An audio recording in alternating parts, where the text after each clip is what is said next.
Welcome to the worship service of the First Unitarian Church of Hobart. My name is Barb Langle, and I participate in the life of the church by serving on the Board of Trustees for another month. I can't wait! Among other things, for another month. We are a religious community of people with diverse beliefs and shared values. Our diverse beliefs are expressed in our 6 sources, and our shared values are expressed in our 7 principles. Both can be found online at uua.org.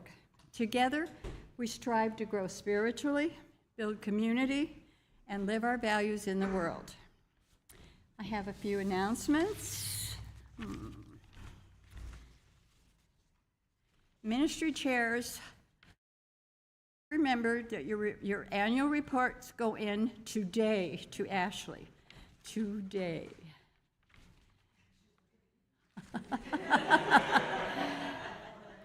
Right, Pete? Our annual congregational meeting will be June 2nd after a brief coffee hour. We ask that all voting members plan on attending. We have 2 major votes. Greeters and kitchen detail sign-up sheet is in the parish hall. Please, people, sign these. Help us. Let's all join together in making this church great. The 4th of July Planning Committee has decided to give out free snow cones to the community during the 4th of July parade here in Hobart. We're celebrating our 150th anniversary. If you would like to volunteer to help out with snow cones, let Michelle, Tracy, or Joey know. Michelle, are we still being in the parade? You don't know? I don't think so. Okay. You need help with it? I'd be glad to see what I could do. Okay. Okay. In addition to our church having a booth at Pride Fest on June 1st and 7th, let Patricia know if you would like to volunteer at the booth. Pastor Leah's First United Methodist of Hobart is asking for volunteers to help take tickets and sell t-shirts. So that's another thing we could volunteer to help them. Due to our annual meeting being on the 2nd, we ask that voting members wait until after our annual meeting to work on Sunday if you want to work at the fest on Sunday. Please let Michelle know if you would like to volunteer to take tickets, sell t-shirts, and she could put you in touch with Pastor Leah. The budget for 24-25 will be discussed on a Zoom meeting this Tuesday and this Thursday coming up at 7 o'clock. Please try to attend one or both so you have some kind of an idea before what's going on before, and any questions you might want to ask Carl.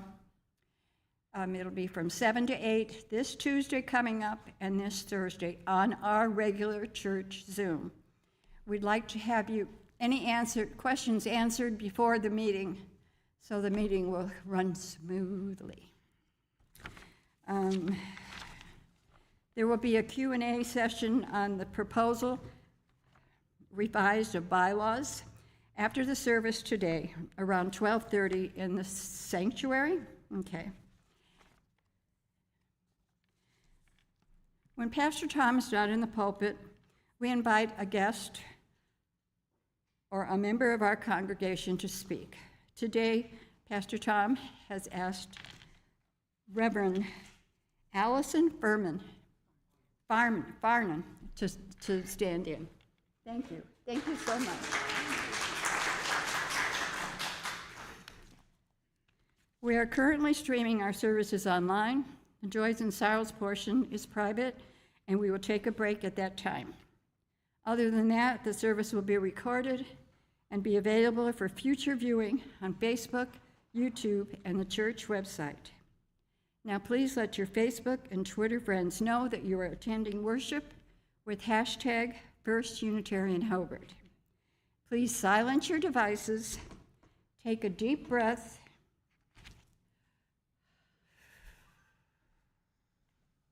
and another.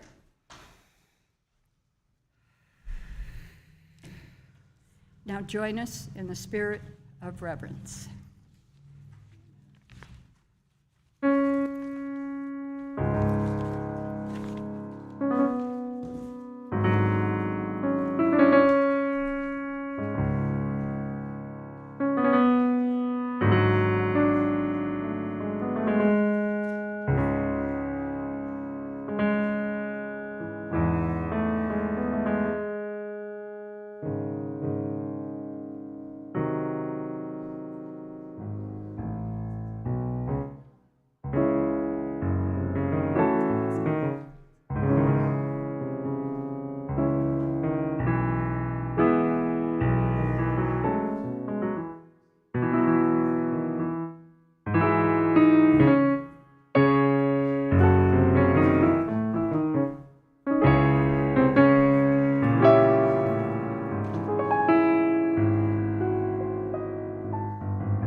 Thank you, Nolan.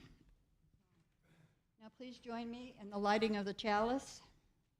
We gather this hour as people of faith, with joys and sorrows, gifts and needs. We light this beacon of hope, sign of our quest for truth and meaning, in celebration of our life we share together.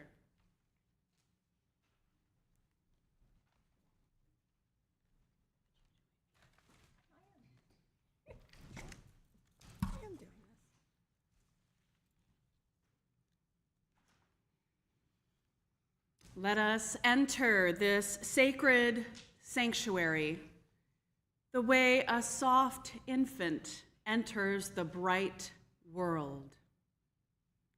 Squinting in wonder, holding to another, taking it all in. Let us open all our senses and let our synapses spark, one connection after another. As we make sense of the world and find joy with each other and follow the instinct to play. We now invite you into singing this opening hymn, and it's 151 in the gray hymnal. And you can rise and body your spirit or lift your heart in song. And as we sing this song, I want to invite you to hold it with tenderness, as this was a song that was one of the many parts of fueling the civil rights movement. And perhaps as we sing about how we wish we could feel free, to especially hold in our hearts all of those who are incarcerated in the Midwest. Let us join in singing, "I Wish I Knew How."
Thank you. All right. Please remain standing for the affirmation of faith. Sorry, getting tired. Love is the doctrine of this church. The quest for truth is its sacrament.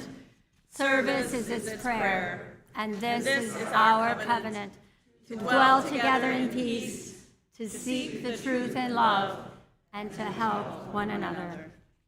Please remain standing for the doxology.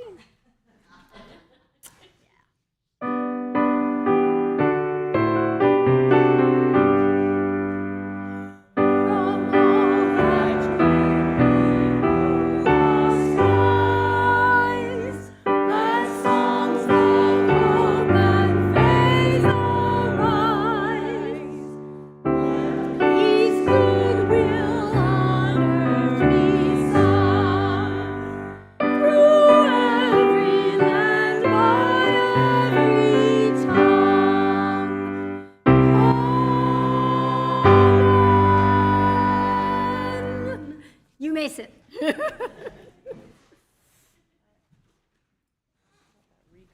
Yes. We are not about being perfect. We're about showing up with our best efforts and learning together. Our covenant is inherently forgiving, and even when it is broken, and it will be, even then, we still seek restoration and renewal. Stumbling is wholeheartedly welcome. So in that spirit, may we lean into productive discomfort that makes possible all learning and growth and community. Please join me in our recovenanting with the refrain, may we forgive ourselves and each other and begin again in love. For all the ways that we have neglected to expand our spiritual growth and faith in action, May we forgive ourselves and each other and begin again in love. for all the ways that we have not committed our hearts and minds to building a community of caring, acceptance, and reconciliation. May we forgive ourselves and each other and begin again in love. For all the ways that we have not actively worked to build trust and respect in our community. May we forgive ourselves and each other and begin again in love. It is now time to greet your neighbor. Those of you who are joining us virtually, thank you for being with us. We want to be safe. Thank you. We got it. Oh, I don't have a script. I don't have a script, but you know what to do. Say hello.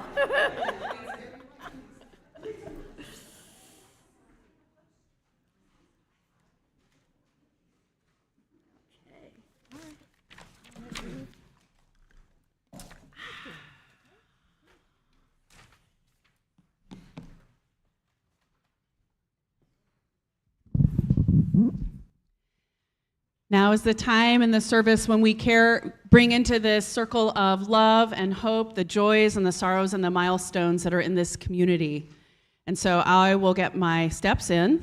And if you wish to share something with the community, please feel free to rise or raise your hand if that's more accessible for you, whichever way to signal that's best for you. And I'll come to you, and just as we hear these words shared, let us just allow our hearts to open to the needs of this community and beyond these walls.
Spirit of life and love, we come here bearing witness to the beauty of community, the ways that we can make meaning of our lives together. Spirit of wisdom, as we weave our lives together, let us find the places where even the most challenging moments can create meaning in our lives, can inspire us forward in our days ahead. As we join together, lifting up themes of reconciliation,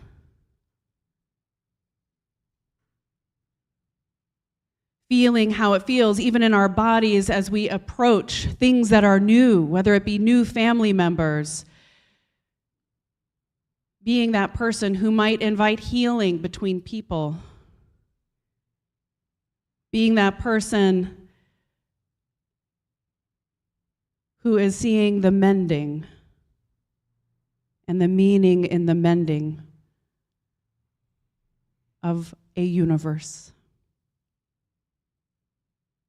And the celebration and thanks for this community and all the ways the people who come here and serve, not in a servile way, but in a way that might bring joy and fulfillment and more energy for the days to come.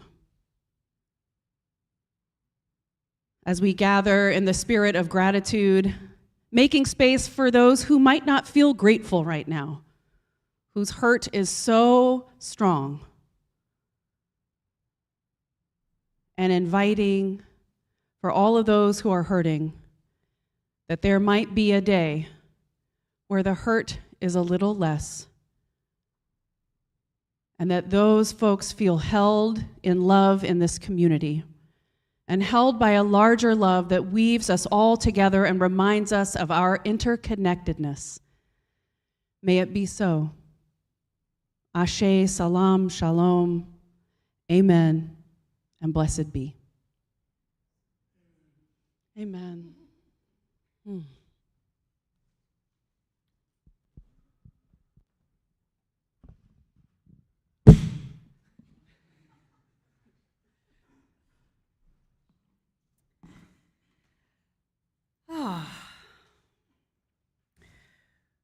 Now I get to share a story with you, and this is a story called See You Soon.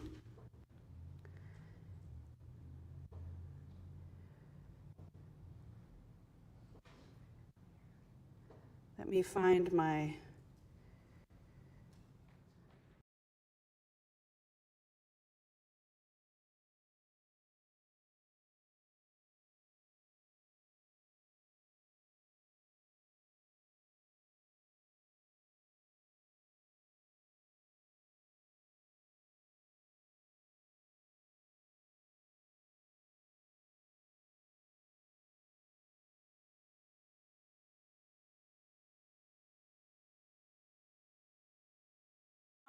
So close-ish. This is a story about Queenie. Queenie's what they call me, but Reina is my name. I am 6 years old and my life's about to change. My mama, she's been sick since I was very small. Sometimes she goes away when she's not feeling well at all. A girl at school named Keisha sometimes says mean things to me.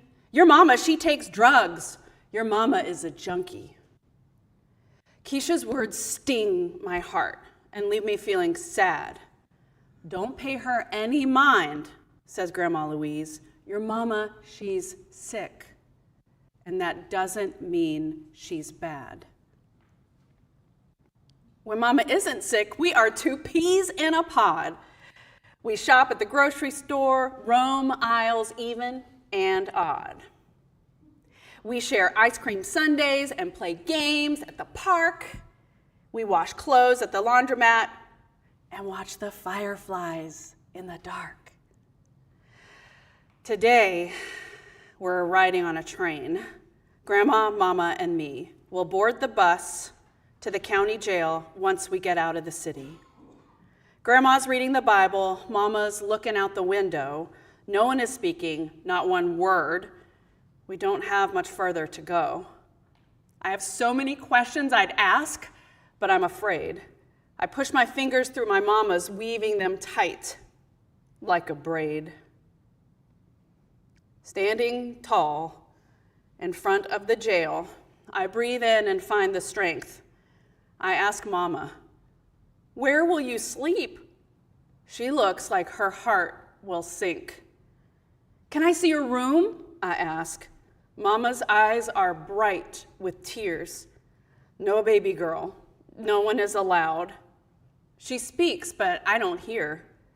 I wonder what Mama's cell looks like. Will it be cold inside? Will there be blankets for her? My heart is pounding. I want to run and hide. I look into Mama's eyes. I don't want to see her cry. I don't want Mama to go to jail. She should always be by my side. Who will help me braid my hair? Who will I ask about my homework? Mama makes it fun to learn. My chest begins to hurt.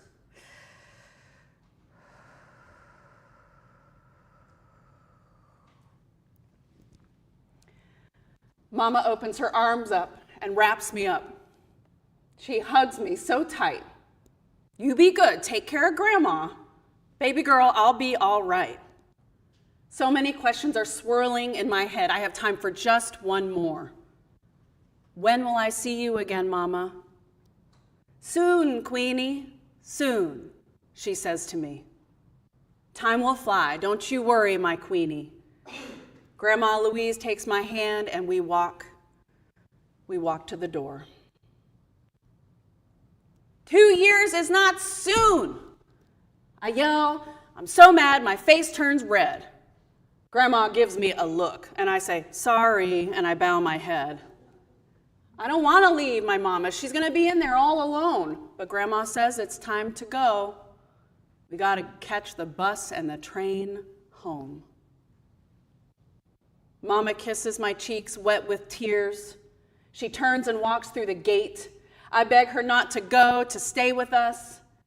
When we arrive, I run into my room, just wanting to be alone. But there's a brand new quilt on my bed. It has photos of Mama and me. Opening presents at Christmas, eating birthday cake, Mama holding me when I was a baby. I throw myself on the bed and I wrap myself in memories. And I fall asleep, dreaming of my Mama saying, "See you soon, Queenie. Sweet dreams." The next day at school, my mind is wandering. My teacher calls on me, but I don't hear. Is Mama lonely? Is she doing okay? My heart is filled with worry and fear. 2 long weeks go by.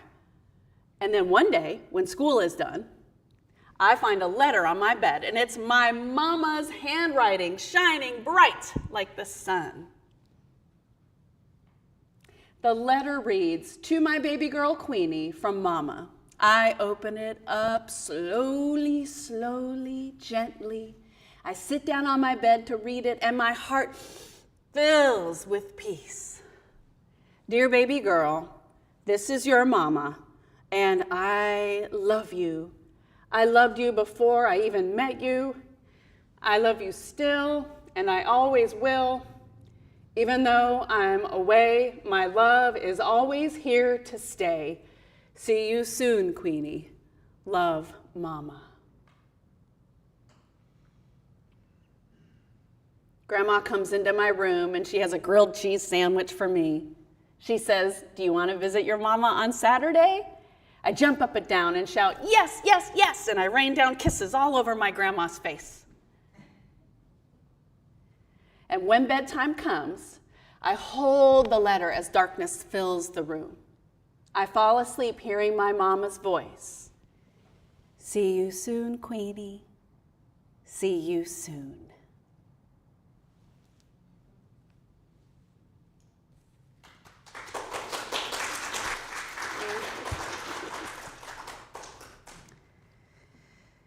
And now, in the spirit of honoring each and every person's inherent worth and dignity, but also our inner beauty, I invite you to join in singing hymn number 1053. It's in the teal hymnal, and it'll be also above, How Could Anyone? It's a song I invite you to sing to yourself before you go to bed every night.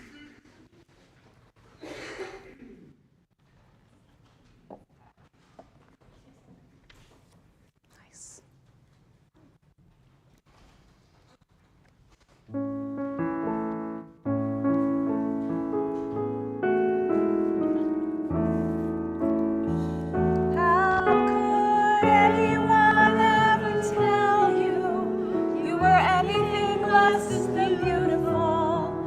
Could anyone ever tell you you were less than whole? How could anyone fail to notice that your loving is a miracle? How deeply you're connected to my soul. How could anyone ever tell you you were anything less than beautiful? How could anyone ever tell you you were less than whole? How could anyone fail to notice that your loving is a miracle? How deeply you're connected to my soul.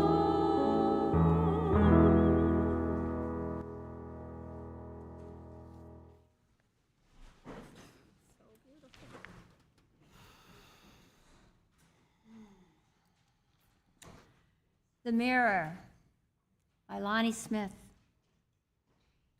Stateville Correction Center is a tomb that contains the convicted, whether guilty or not, and the only object that one has to see themselves with is the mirror.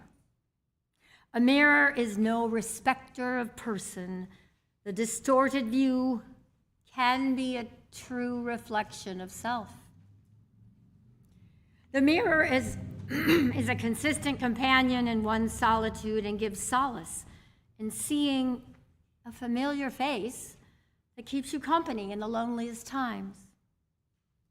The gravity of being buried alive in a place that holds so many tortured souls makes you wonder, are you still among the living?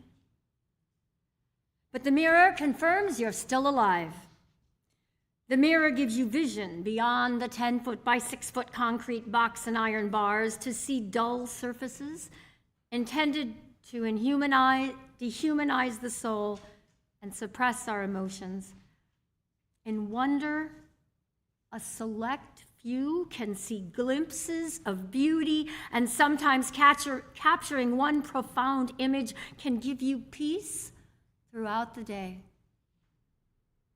In a place designed to break you psychologically and spiritually, we find community in the human interaction of conversing with our next-door neighbor. With the mirror held out the century-old bars, we can talk face to face with a fellow captive about nostalgia, sorrow, and hopes for tomorrow. This is what builds community in the reflections of a mirrored life.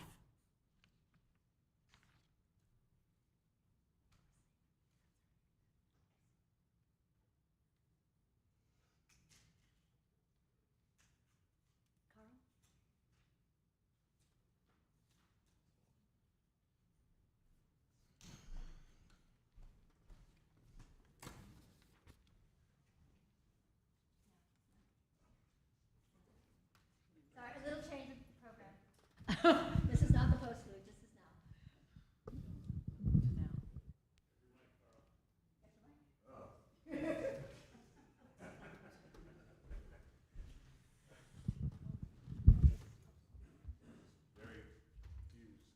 The place. Okay.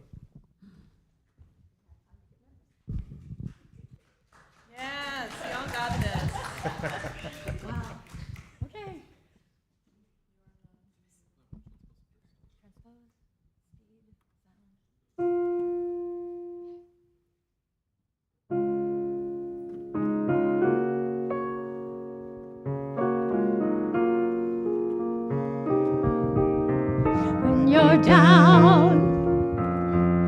and troubled, and you need some love and care, and nothing is going right. Close your eyes and think of me, and soon I will be there to brighten up even your darkest night. You just call out my name, and you know wherever I am, I'll come running to see you again.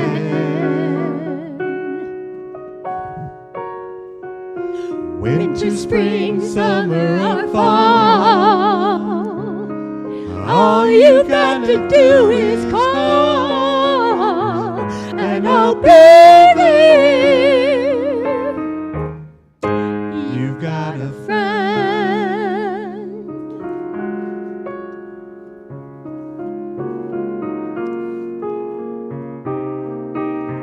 If the sky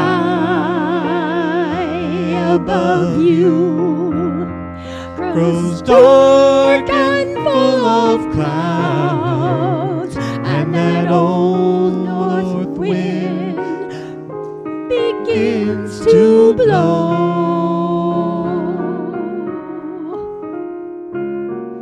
keep your head together and call my name out loud. Soon you'll hear me knocking at your door. You just call out my name, and you know wherever I am, I'll come running to see you again.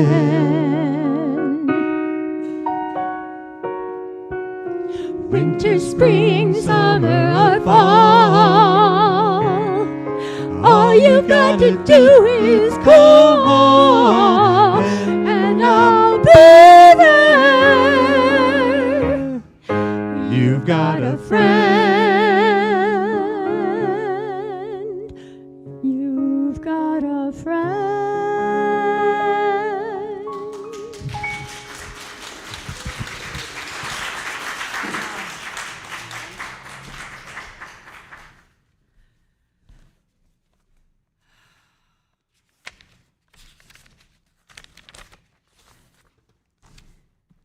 Y'all are so beautiful. How could anyone ever tell you that you are anything less than beautiful? So, I am the Reverend Allison Farnum, and I'm the director and minister of the Unitarian Universalist Prison Ministry of Illinois. Now, why is somebody who does ministry in Illinois up here in Indiana? Well, there are a number of reasons. One is that I am colleagues with your minister, the Reverend Tom Boseman, and it is so good to be his colleague. Yes. Who hopefully is resting and nourishing his body, mind, and spirit at this time. And also, I also need to name and honor Pete O'Day, who does ministry with our organization. Yes.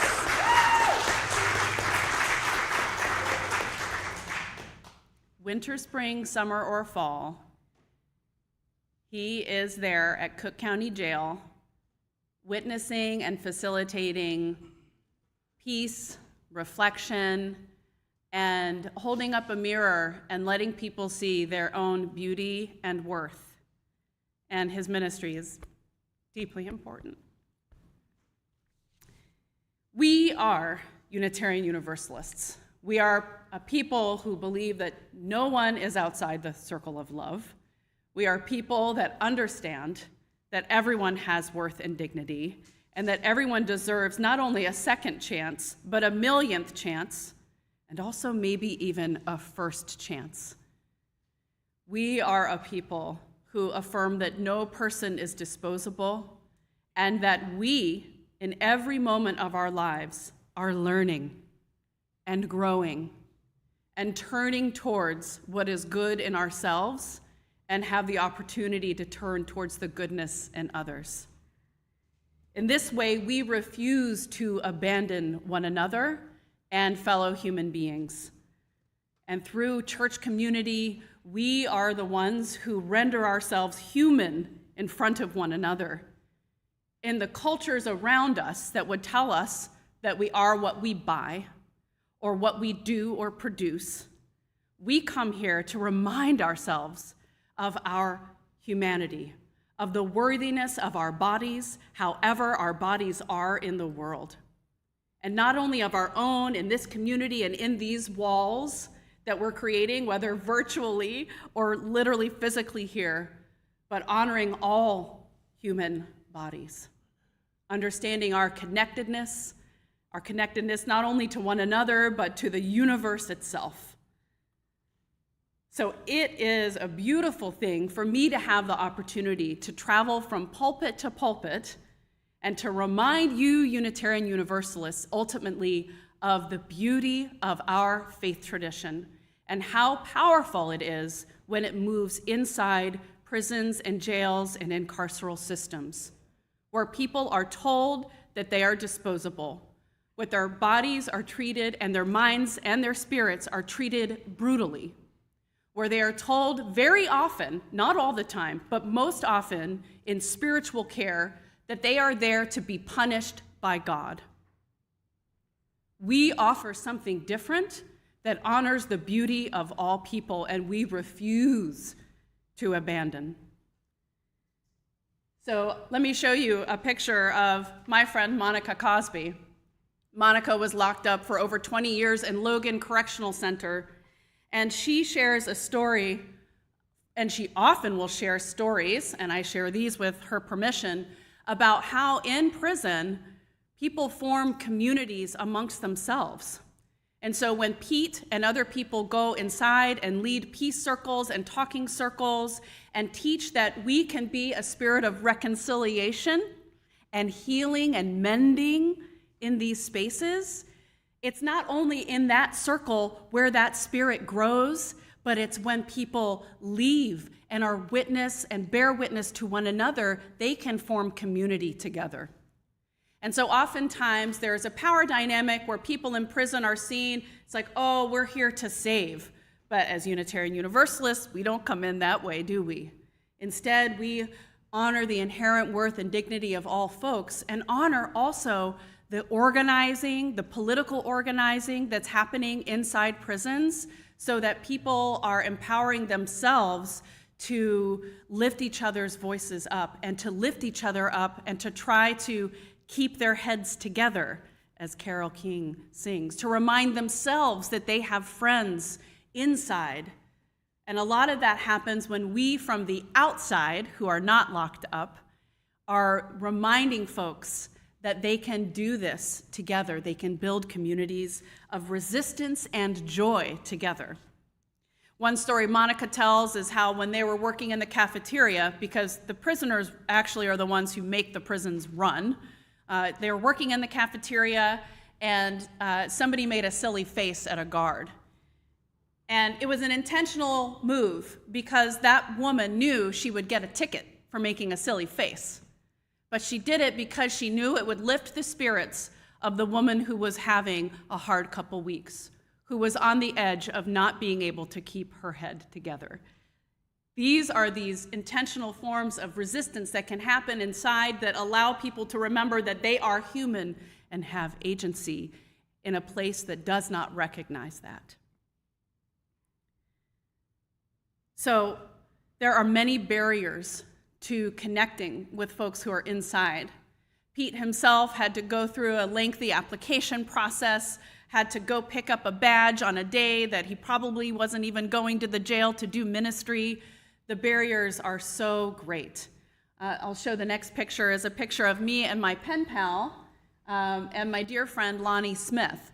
Lonnie and I had got connected when I first started my job as the director of the UU Prison Ministry of Illinois. And we have been reminded that when we go and show up and visit people who are locked up, we have the opportunity to show the guards and the corrections officers with whom I just treat with kindness and gratitude that they're moving me through to a place where I can see my friend. So I'm seeing them as human as well, because we live in a both and faith tradition. But that these spaces, when I go visit my friend, the guards and the corrections officers and the prison can begin to understand that I am going to see a person who is a human. I know this sounds strange, but the prison culture doesn't recognize the humanity of individuals. And so a waiting room can become a political space where we can join together. And that's from the advice and the wisdom of also someone who's on our advisory council, as well as Lonnie, is Patrice Lumumba Daniels. We'll show that next picture of Patrice.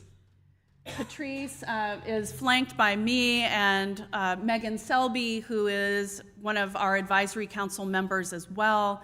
And Patrice is someone who reminds us about what is possible. He has been caged since he was a youth at 12 years old, and he is now in his early 50s. And somehow, in spite of prison, he has developed a deep well of compassion and love that is beyond measure in how he is with others at Joliet Treatment Center and also in his presence whenever I go visit him. He says this about what's possible. Visionaries change the world. Renowned science fiction author Isaac Asimov had self-driving cars, DVDs, Zoom calls, cell phones, etc. in his books before they ever came into being. In some instances, a century before they actually came to be. Fiction is now fact. The same can be true for disrupting, dismantling, and eliminating the prison industrial complex and its many horrible tentacles. We may not live to see the fulfillment of this vision. Many visionaries do not. Nevertheless, the legacy endures that what we are doing matters. And what we are doing in our congregations matters. So some of you may not think that prison ministry is anything that you're doing, but I can tell you that when you go to a Pride festival and show up as people of faith and tell people that they matter and have worth and are beautiful and are gorgeous for who they are, you are helping disrupt the prison industrial complex. Lesbian, gay, bisexual, transgendered, and intersex, asexual, plus folks are often more likely to be captured and caged in prisons. So it is a way of disrupting by showing up as a presence of love, by showing up as a liberal religious organization in the town of Hobart, offering snow cones. That is a way of organizing your presence. That is a way of disrupting systems that harm human beings, whether it's the prison industrial complex or something else, like white supremacy or other oppressive systems. You are organizing yourselves, that we can companion one another. And also, in our organization, we like to take the lead from the people who are most affected. That's why people like Lonnie and Patrice are on our advisory council. We send things in, we email, we correspond, I consult with them about the curriculum we're doing, about upcoming changes happening in the organization. It's an important part of how we do what we do. And so part of that in our Pen Pal program is that we heard from our Pen Pals that the biggest issue they had going on for themselves, and we have 125 members who right now who are locked up in Illinois prisons, that health conditions in prison were a huge issue. And they wanted us to focus on advocacy that would help get people out in any way that we could. Because the healthcare there is not really based on the healthcare oaths that people take on the outside. Prisoners are often not trusted when they are complaining of medical issues, which often leads to medical negligence or their death. So we are working on always trying to get people out, to address the short-term needs of our members who are inside, whether it's helping William get dentures or helping Cliff with a letter for his court date, or whether it's calling the warden and asking why we haven't heard from a particular one of our members.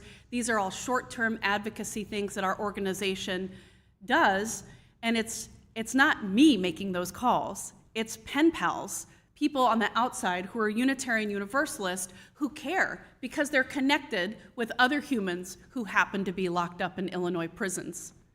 And so all of those members know they've got a friend. And it is good to know that they've got a friend. So let me show you the next photo, which is of me outside with my state senator who flew completely under the radar and came with me to visit my friend Lonnie. She came with me and spent 2.5 hours listening to Lonnie's story and listening to his explanation of how the prison industrial complex began and ways that she can show up for people like him in prison. It was a powerful time. And what that does, she is one of the many people who hold the purse strings of the Illinois Department of Corrections budget. And I would dare say that it's the same in Indiana, of who is actually meting out that budget. And so the ways that we can engage and invite our legislators to be in connection and accountability with people who are locked up is another way that we can organize our presence, especially if you have a relationship with your local legislators. And so part of what we're working on is legislation that ends death by incarceration. And so in Illinois, for instance, the death penalty was abolished, but it really wasn't, because people are dying in prisons because of long-term sentences that are true across the board in the United States. In the 90s, legislation came through that was tough on crime, and what that meant is that many people, especially black and brown people, got stacked sentences through mandatory minimums that have kept them locked up for decades. So let me show you the next picture. This is Akil. Akil is someone who was inside and is now out, and he is working as a recovery and reentry specialist in the south side of Chicago. And Akil shared the pulpit with me at Second Unitarian in January. He had only been out for like 5 weeks, and he had everyone in the palm of his hand leaning in to everything he had to say. But when he was locked up, when we asked him to talk to us about and write about ending death by incarceration, he said this. He's Muslim, by the way. Allah in the Holy Quran says, "Verily, oppression is worse than slaughter. The real death by incarceration is not the pine box, but the suppression of all that it means to be human." We'll go to the next slide. So what do we do here? We organize ourselves. We show up how we can. So there's Megan Selby again with Reverend Jason Leiden at Second Unitarian Church, Steve Sarakaku, who's a member from the Unitarian Church of Evanston, outside their legislator's office, sharing Patrice's concerns, inviting their representative to go visit Patrice. They've been working on it for over a year. Oh no, that's Mike Simmons' office. So they've been working on trying to get someone to go see Patrice. And then there's also the ways we show up in circle together. So when you show up together and you get in circles and you make covenants, you are building part of the world that we all dream of. Everything that you do, any way that you show up, is part of building that world we dream of, where people have their needs met and everyone's humanity is recognized. And so this is a picture from our circle work when we get together in talking circles and then bring those circles inside carceral spaces. And then up top, there's a group of Unitarian Universalists and other community organization members showing up in Springfield for a clemency hearing for Bernina Mata, who was harshly sentenced for being a lesbian. So we have ways of showing up for each other. And I just can't tell you how beautiful it is. you know, when I came into this building, there was so much laughter. We were laughing together. We were trying to get things done. We were honoring that we're not perfect, that we're just here to recognize what is holy in ourselves and that is all around us. And that is a way that we can organize our presence, is to show up for each other. And when I heard your recovenanting, where we confess humbly all the ways that we mess up, it made me realize that's probably why I heard so much laughter, is that maybe you have the freedom to be imperfect. That whether you're working on dismantling the prison industrial complex or getting in circles to observe the wheel of the year in the pagan calendar or doing embodied worship together, however it is that you are showing up in beautiful ways where there's no expectation to be perfect. What freedom! What a relief! What a community! I have to tell you that when we show up for each other, we are aligning ourselves with a vision for a repaired world, a mended world. So my friend Patrice designed part of this service.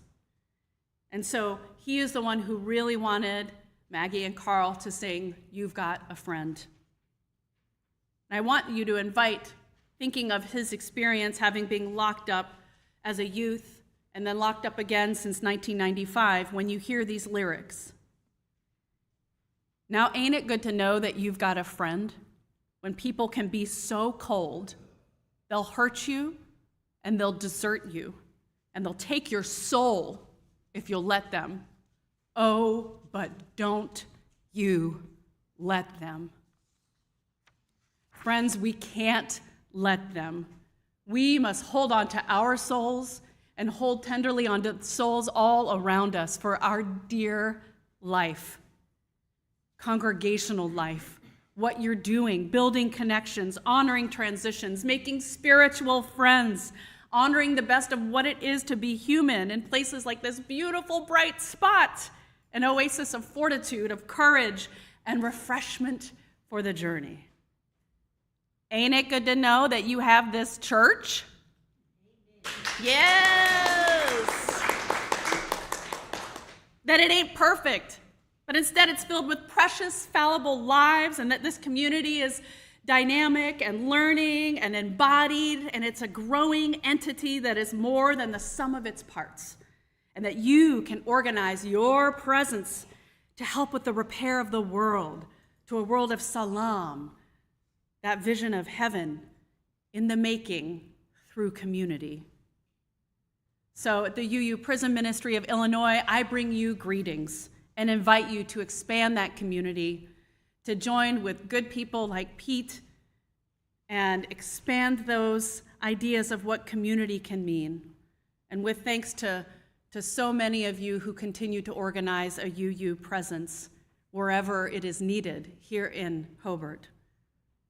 And invite you to hold the mirror, as my friend Lonnie invites, to visibilize those who are locked up. And as he says, this is what builds community in reflections of a mirrored life. May it be so. Amen.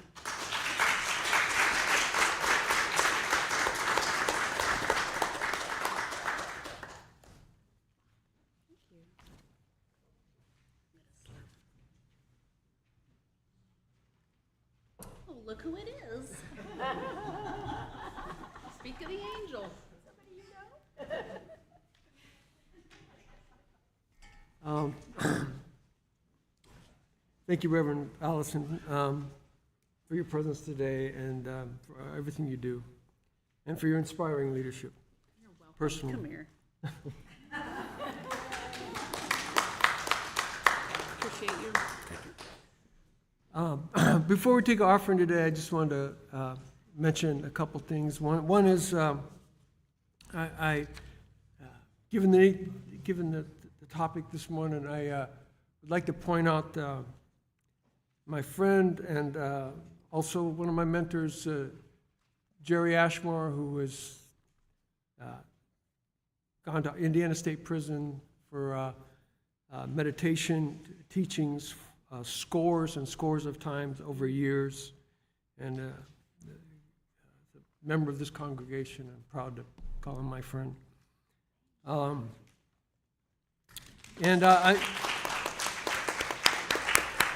I'd like to, Amanda has even joined us at Indiana State Prison before,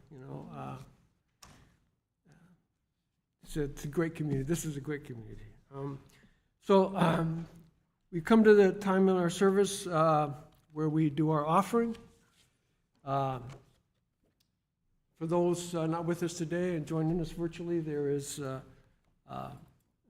on-screen ways to give, both one-time and a continuous offering if you choose. We give to remind ourselves of how many gifts we have to offer. We give to remember that we are part of something bigger than ourselves. We give because we believe in music and friendship. We give with the faith that together we have enough. We have two offerings in this service. The money in the baskets goes to continuing the work of this church internally, paying the bills, etc. And the money in the tin cups goes to a ministry outside this church. For this month, it's going to Sojourner Truth House in Gary. Their services include a food pantry that Gary residents can access, which is one of the few in the area that also provides personal care products. Their pantry service also includes a clothes closet for women, providing basic clothing needs. Other services include basic health screenings and referrals to local clinics. Having access to these basic services helps bridge the gap for clients as they work through temporary life challenges.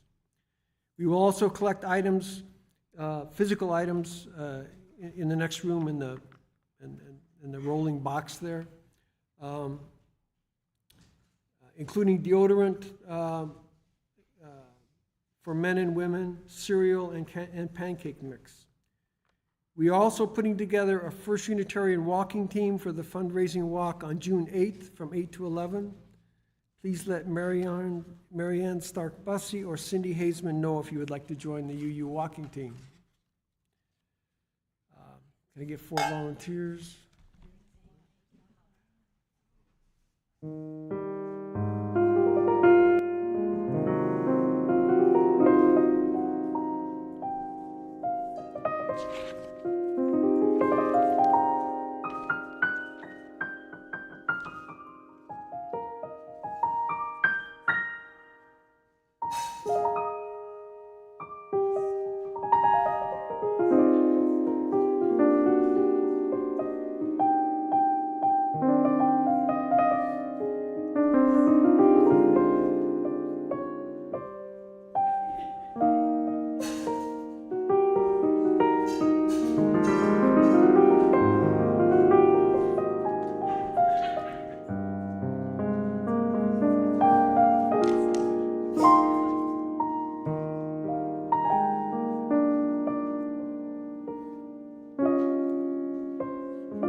For your prayers, your presence, your service, and your gifts, we are truly grateful.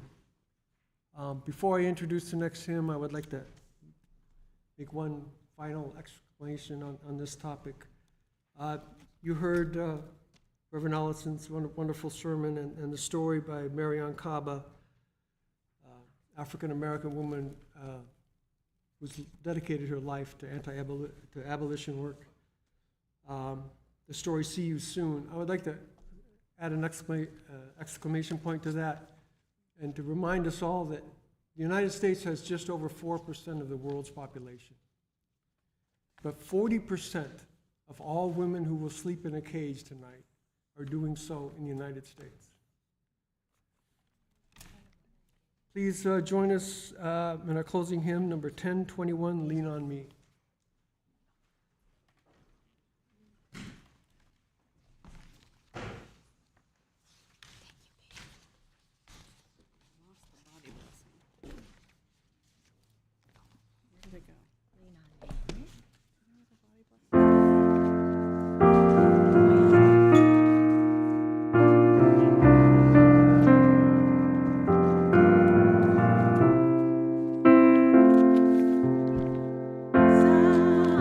Sometimes in our lives, we all have pain, we all have sorrow. But if we are wise, we know that there's always tomorrow. Lean on me. When you're not strong, I'll be your friend. I'll help you carry on. For hey, Rosalind, it won't be long till I'm gonna need somebody to lean on. Please swallow your pride. If I have wings, you need to borrow. For no one can fill those of your needs that you won't let show. Lean on me. When you're not strong, I'll be your friend. I'll help you carry on. For it won't be long till I'm gonna need somebody to lean on. If there is a load you have to bear that you can't carry, right up the road, I'll share your load if you just call me. Lean on me. When you're not strong, I'll be your friend. I'll help you carry on. For it won't be long till I'm gonna need somebody to lean on. Just call on me, cousin, when you need a hand. We all need somebody to lean on. I just might have a problem that you understand. We all need somebody to lean on. Lean on me. When you're not strong, I'll be your friend. I'll help you carry on. For it won't be long till I'm gonna need somebody to lean on.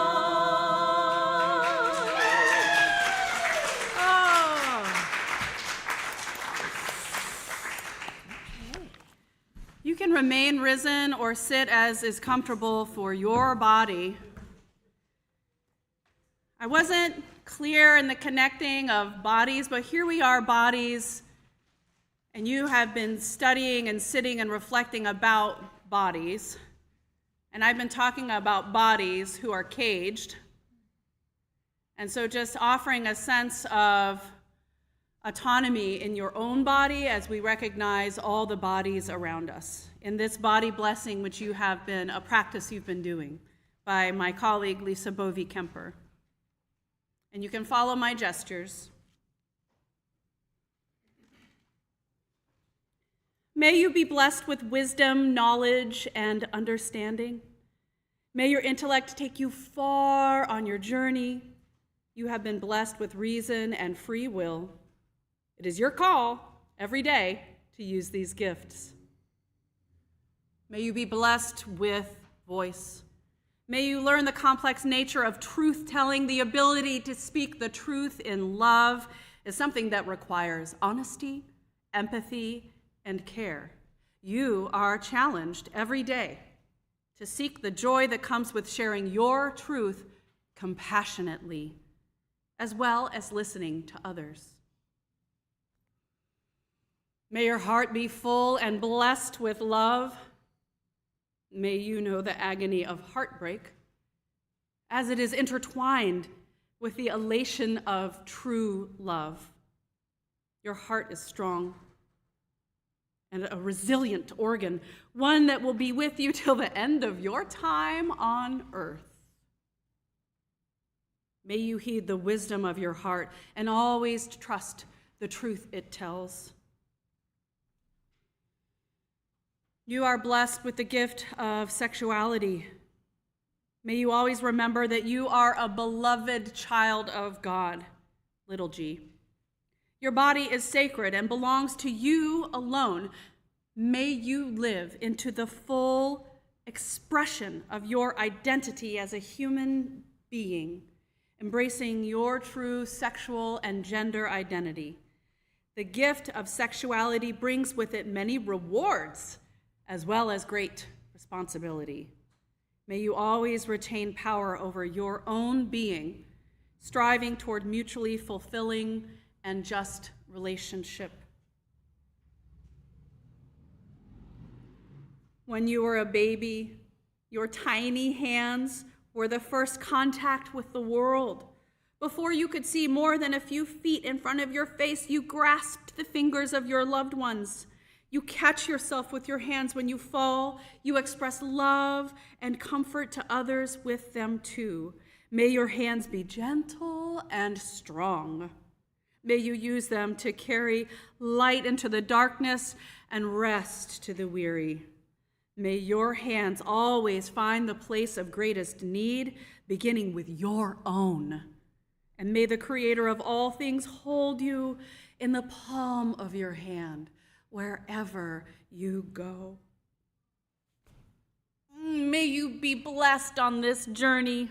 May you remember the growth that happens on the journey and that you are never alone. May you always remember that you are a whole person, that each of these parts work together. We offer our blessings upon you, body, mind, and spirit. May you be guided by compassion, truth, justice, and love. May you find rest on the journey, always remembering where you came from, being mindful that your ancestors stand behind you, whether we are present on earth or have gone back to the soul of the world. May you be blessed in all things and carry blessings with you wherever you go.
Thank you, Nolan. Thank you, Nolan. If you enjoyed Reverend Allison today, I noticed that you are all over Facebook, not YouTube. YouTube. There's some other of her sermons. I'm sure she would welcome your questions about the amazing prison ministry. Thank you so much today for your sermon, your words, and your beautiful singing. Please join me in extinguishing the chalice. We extinguish this flame, but not the light of truth, the warmth of community, or the fire of commitment. These we carry in our hearts until we are together again. Please join us in the fellowship hall for coffee hour.